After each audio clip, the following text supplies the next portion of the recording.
o horror silencioso, como o Japão apagou o cristianismo da face da terra. Prepare-se. O que você está prestes a descobrir é mais sombrio do que qualquer filme de terror. Uma história de perseguição religiosa tão eficaz que fez o Império Romano parecer um mero aviso. Uma campanha que não apenas matou cristãos, mas os fez desaparecer, apagando sua fé da história. E o pior, o método não foi a tortura física, mas algo muito mais insidioso. Se você tem coragem, inscreva-se agora, porque esta jornada pela escuridão vai te deixar sem fôlego. O ano é 1597, Nagasaki. 26 homens pendurados em cruzes, agonizando sob o sol inclemente. Mas não era a crucificação romana que você conhece. Os japoneses haviam aperfeiçoado algo muito mais cruel: a crucificação de cabeça para baixo. Uma tortura projetada para mantê-los conscientes, sofrendo por dias.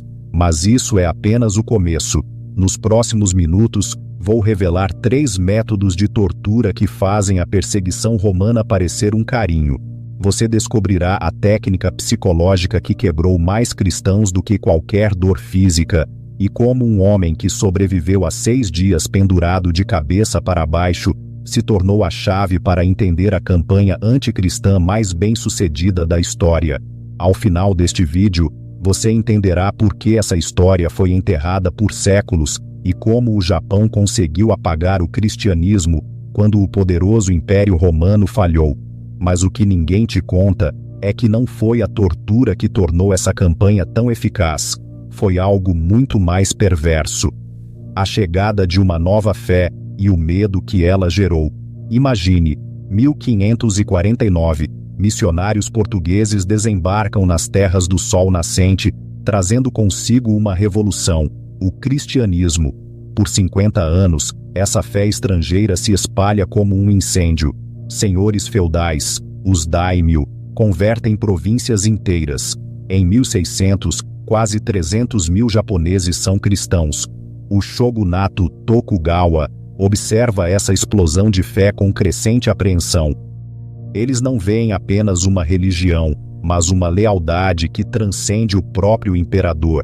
Os cristãos estão dispostos a morrer por um Deus estrangeiro, respondendo a um papa em Roma antes de seus próprios governantes. Mas aqui está o que os livros de história omitem: os Tokugawa não temiam o cristianismo por suas crenças, temiam porque ele funcionava exatamente como eles, através de devoção absoluta e obediência inquestionável. Em 1614, Tokugawa Ieyasu emite o decreto de expulsão dos cristãos. Mas ao contrário das perseguições esporádicas de Roma, o Japão aborda isso de forma sistemática, metódica, com 3 métodos de tortura escalonados, projetados não apenas para matar cristãos, mas para quebrar sua fé de tal forma que testemunhas abandonassem o cristianismo para sempre. Os japoneses entenderam algo que Roma jamais captou: o martírio cria mais crentes, mas a apostasia destrói a fé por dentro. O que você está prestes a testemunhar é o genocídio religioso mais bem-sucedido da história humana. Em apenas 50 anos, o Japão não apenas matou cristãos, eles fizeram o cristianismo desaparecer tão completamente que, quando os navios americanos chegaram em 1853, não encontraram vestígios de que ele jamais existiu. Mas a parte mais perturbadora não é o número de mortos, mas o como eles fizeram isso. 3 métodos, cada um mais devastador psicologicamente que o anterior, cada um projetado para transformar força em fraqueza, fé em dúvida, mártires em apóstatas. O primeiro ato de crueldade: a colina de Nishizaka. O primeiro método ocorreu em uma colina com vista para o porto de Nagasaki, e mudou tudo. 5 de fevereiro de 1597, o sol nasce sobre a colina de Nishizaka, e 26 cruzes projetam longas sombras sobre a baía de Nagasaki. Mas se você olhar de perto, algo está terrivelmente errado. As vítimas pendem de cabeça para baixo. Aqui está o gênio cruel. A crucificação romana matava por sufocamento, com o peso do corpo colapsando os pulmões. rápida, misericordiosa comparada a isso, mas pendurado de cabeça para baixo, seus pulmões funcionam perfeitamente, seu coração bombeia sangue para o cérebro com eficiência agonizante. Você permanece consciente, você permanece ciente, você permanece vivo por dias. O missionário jesuíta Luiz Frois testemunhou essa execução, e seu relato vai te assombrar. Ele escreve: o mais jovem tinha apenas 12 anos. Por 3 dias ele clamou versículos bíblicos enquanto pendia invertido. No 4º dia sua voz falhou. No 5º, ele começou a recitar orações budistas. Um menino de 12 anos pendurado de cabeça para baixo por 5 dias. Pense nisso. Mas aqui está o que Frois notou, e os historiadores ignoraram por séculos. Os japoneses posicionaram essas cruzes onde todos os navios que entravam no porto de Nagasaki podiam vê-las. Isso não era apenas execução, era guerra psicológica. Cada mercador, cada marinheiro, cada visitante estrangeiro via a mesma mensagem: seu Deus não pode te salvar aqui. Os guardas japoneses não apenas observavam esses homens morrerem, eles lhes ofereciam água se renunciassem a Cristo, traziam suas famílias para implorar, prometiam cuidados médicos, liberdade, riqueza, qualquer coisa, exceto uma morte rápida. Paulo Miki, um jesuíta japonês, pendurou-se por 6 dias. 6 dias. Em sua cruz, uma placa. Este homem pregou a religião estrangeira. Mas mesmo com o sangue acumulado em sua cabeça, mesmo com a visão turva e o corpo gritando por morte, Miki continuou pregando. Suas últimas palavras registradas: eu perdoo o imperador, eu perdoo meus executores, mas não perdoarei esta religião que promete salvação e entrega apenas sofrimento. Você pegou?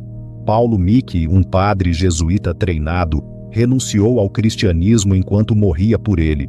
Os japoneses haviam descoberto algo aterrorizante: se você tornar o martírio longo o suficiente, até a fé mais forte começa a rachar. Mas aqui está o que ninguém te conta sobre a colina de Nishizaka.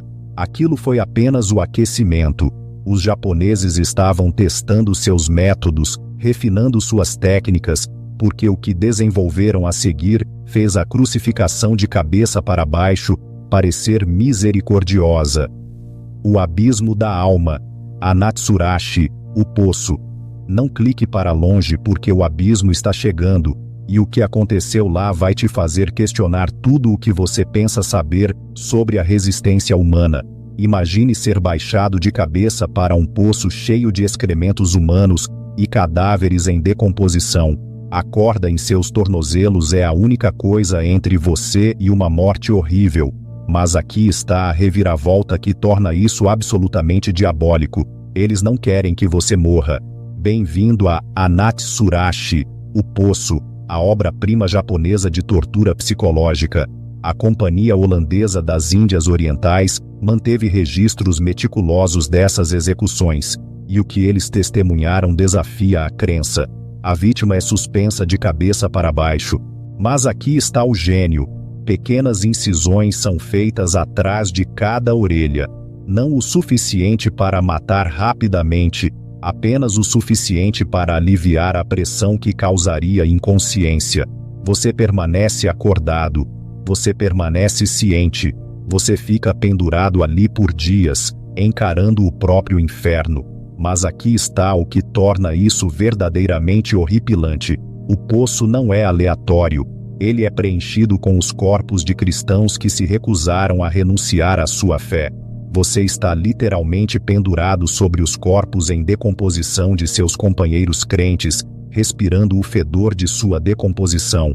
A mensagem é clara: é para cá que a fé leva. O mercador holandês François Carron documentou uma execução em 1633. O cristão Antônio ficou pendurado por 6 dias. No primeiro dia, ele rezou. No segundo, chorou. No terceiro, gritou. No quarto, implorou. No quinto, amaldiçoou Deus. No sexto, assinou o documento de apostasia. 6 dias. Foi o tempo que levou para quebrar um homem que pregava o cristianismo há 20 anos.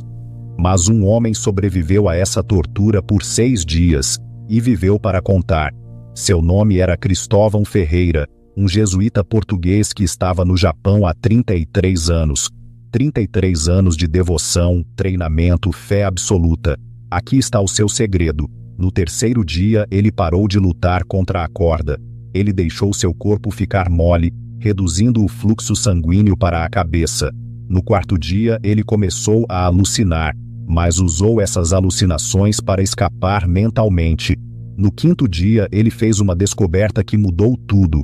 Os guardas estavam anotando detalhadamente tudo o que ele dizia. Cada oração, cada maldição, cada momento de fraqueza. Eles não estavam apenas torturando-o, eles estavam estudando-o, aprendendo exatamente o que era preciso para quebrar a fé cristã. E no 6º dia, Ferreira deu a eles o que queriam. Ele assinou o documento de apostasia. Mas aqui está o que é verdadeiramente arrepiante. Após sua conversão, os japoneses não o mataram. Eles o fizeram um monge budista e o forçaram a ajudar a projetar métodos de tortura ainda mais eficazes. Foi quando criaram o Fumi-e. E se você acha que pendurar sobre um poço de cadáveres é tortura psicológica, espere até ver o que pisar em uma imagem de bronze pode fazer com uma alma humana, porque o que veio a seguir não quebrou corpos, quebrou algo muito mais precioso.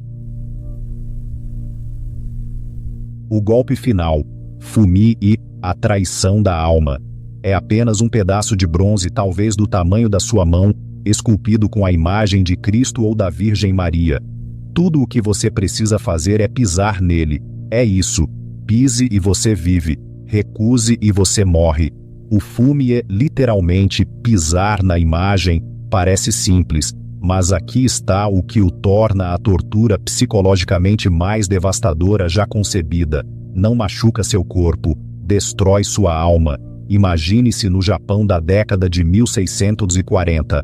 Você escondeu seu cristianismo por anos, adorando em segredo, arriscando tudo por sua fé. Então, um dia, oficiais batem à sua porta. Eles não te acusam de nada, apenas colocam uma imagem de bronze no chão e dizem 5 palavras: pise nela ou morra. Aqui está o que os japoneses descobriram que Roma nunca entendeu. O martírio parece heróico. Morrer por sua fé te faz sentir escolhido, especial, abençoado. Mas pisar em uma imagem de Cristo, isso parece traição, isso parece covardia, isso parece danação. Os registros dos arquivos do período Edo revelam algo arrepiante. Dos milhares forçados a realizar o Fumi-e, mais de 95% pisaram nas imagens, não porque pararam de acreditar, mas porque o ato de pisar destruiu sua fé por dentro. Ouça este testemunho de um cristão oculto entrevistado em 1865. Pisei no Cristo de bronze 40 anos atrás. Eu me digo que não tive escolha, mas toda noite vejo o rosto dele sob meu pé. Eu ainda rezo, mas as palavras parecem vazias. Como Cristo pode perdoar o imperdoável? Mas aqui está o que ninguém te conta sobre o Fumi-e. Os japoneses não o usaram apenas uma vez. Eles fizeram comunidades inteiras realizarem o ritual anualmente. Todos os anos os cristãos tinham que pisar publicamente na imagem de Cristo enquanto seus vizinhos assistiam. O impacto psicológico foi devastador. Crianças cresceram vendo seus pais pisarem em imagens sagradas. A fé se tornou associada à vergonha, ao segredo, à traição. O cristianismo não apenas foi para a clandestinidade, ele enlouqueceu. Cristãos ocultos desenvolveram crenças híbridas bizarras, misturando práticas budistas e shintoístas com fragmentos de cristianismo meio esquecido. Eles rezavam para Kannon, deusas budistas, representando secretamente a Virgem Maria. Usavam linguagem codificada tão complicada que, quando missionários católicos retornaram em 1873, esses cristãos foram declarados hereges. O Fumi-e funcionou exatamente como projetado. Não criou mártires. Criou apóstatas que permaneceram vivos para duvidar de si mesmos para sempre. Mas a obra-prima japonesa de perseguição religiosa ainda estava por vir. porque tudo o que você viu até agora, as crucificações de cabeça para baixo, o poço, o ritual de pisar, foi apenas preparação para o que os historiadores chamam de a Grande Purga, e o que aconteceu a seguir fez tudo o resto parecer misericórdia. A última resistência, Shimabara e o fim da fé. Eu sei que isso está ficando incrivelmente sombrio, mas se você ainda está assistindo, você está claramente tão fascinado pelas verdades brutais da história quanto eu. E honestamente, entender essas técnicas psicológicas explica muito sobre como a opressão funciona, mesmo hoje. Certifique-se de estar inscrito, porque na próxima semana, revelarei como os nazistas usaram exatamente esses métodos japoneses durante o Holocausto e por que foram terrivelmente eficazes. Mas agora, precisamos falar sobre Shimabara. 17 de dezembro de 1637, uma revolta camponesa começa na península de Shimabara. 37 mil cristãos japoneses, homens, mulheres e crianças, se barricam dentro de um castelo abandonado. Eles estão famintos, em menor número, e enfrentando todo o poder da máquina militar Tokugawa. Esta é a sua última resistência. Mas aqui está o que torna Shimabara diferente de todas as outras perseguições cristãs. Estes não eram mártires buscando o céu. Eram pessoas desesperadas, taxadas até a fome, torturadas até a apostasia e finalmente levadas além da resistência humana. Seu grito de guerra não era por Cristo, era morte antes de pisar no fume novamente. O cerco durou 4 meses. Os Tokugawa trouxeram 125 mil samurais para esmagar 37 mil camponeses famintos. Navios holandeses forneceram apoio de artilharia. Holandeses protestantes ajudando japoneses budistas a massacrar cristãos católicos. A política religiosa por si só deveria te dizer o quão sério o mundo levava essa ameaça. Mas aqui está o que aconteceu dentro daquele castelo que os historiadores tentaram enterrar. Os cristãos não estavam apenas lutando contra os samurais, eles estavam lutando uns contra os outros. Registros jesuítas contrabandados durante o cerco revelam guerra civil dentro da rebelião. Cristãos tradicionais lutavam contra cristãos ocultos. Convertidos japoneses atacavam padres portugueses. O fume havia funcionado tão perfeitamente que essas pessoas não conseguiam mais concordar sobre o que o cristianismo significava. Em 15 de abril de 1638, os samurais romperam as muralhas. O que se seguiu não foi uma batalha, foi extermínio sistemático. Cada homem, mulher e criança foi morto. Cada edifício foi queimado. Cada artefato cristão foi destruído. Mas aqui está a parte verdadeiramente arrepiante. Os japoneses documentaram tudo. Eles mantiveram registros detalhados de cada método de execução, cada técnica psicológica, cada momento de apostasia. Eles transformaram a perseguição religiosa em ciência, e funcionou. Quando os navios negros do Comodoro Perry chegaram em 1854, missionários americanos procuraram desesperadamente por qualquer vestígio de cristianismo no Japão. Não encontraram nada, nem uma única igreja, nem uma única Bíblia, nem um único cristão praticante abertamente. O cristianismo havia sido apagado tão completamente que a maioria dos japoneses nunca tinha ouvido falar dele. Mas aqui está o que esses missionários não sabiam. Cristãos ocultos ainda existiam em cavernas, em florestas, em salas secretas atrás de altares budistas. Eles sobreviveram a 220 anos de perseguição, tornando-se algo totalmente diferente. Uma religião sombra que parecia budismo, mas sussurrava orações cristãs em línguas que eles não entendiam mais. Quando a proibição do cristianismo foi finalmente revogada em 1873, mais de 30 mil cristãos ocultos emergiram da clandestinidade. Mas aqui está a trágica ironia. A Igreja Católica declarou a maioria deles hereges. Sua fé havia mutado tão dramaticamente durante séculos de ocultação que Roma não a reconhecia mais como cristianismo. O Japão havia alcançado algo sem precedentes. Eles cometeram com sucesso um genocídio religioso, não matando uma fé, mas corrompendo-a a ponto de não ser mais reconhecível. Os métodos que desenvolveram, tortura psicológica, pressão comunitária, rituais anuais de apostasia, tornaram-se o modelo para estados totalitários modernos. Stalin estudou as técnicas anticristãs japonesas. Os nazistas as copiaram. Regimes autoritários modernos ainda usam variações do Fumi e, porque o Japão descobriu a verdade final sobre a natureza humana, você não precisa matar a fé de alguém. Você só precisa fazê-los matá-la. O legado sombrio. Então aí está, a perseguição religiosa mais bem-sucedida da história humana, não porque o Japão matou mais cristãos, mas porque eles entenderam algo mais profundo sobre fé, dúvida e psicologia humana. As crucificações de cabeça para baixo criaram medo. O poço quebrou corpos, mas o Fumi quebrou almas. E aqui está o que torna essa história ainda mais assustadora. Comunidades cristãs ocultas ainda existem em Nagasaki hoje. Famílias que passaram orações secretas por 400 anos, misturando budismo e cristianismo de maneiras que horrorizariam ambas as fés. Elas são a prova viva de que a fé pode sobreviver a tudo, mas não sobrevive inalterada. O que te chocou mais? A brutalidade física do poço ou a guerra psicológica do Fumi? Deixe nos comentários abaixo. E se você quer mergulhar mais fundo nos capítulos mais sombrios da história, inscreva-se e ative o sininho. Na próxima semana, revelarei como essas mesmas técnicas foram usadas durante os julgamentos das bruxas de Salem e por que os resultados foram terrivelmente semelhantes.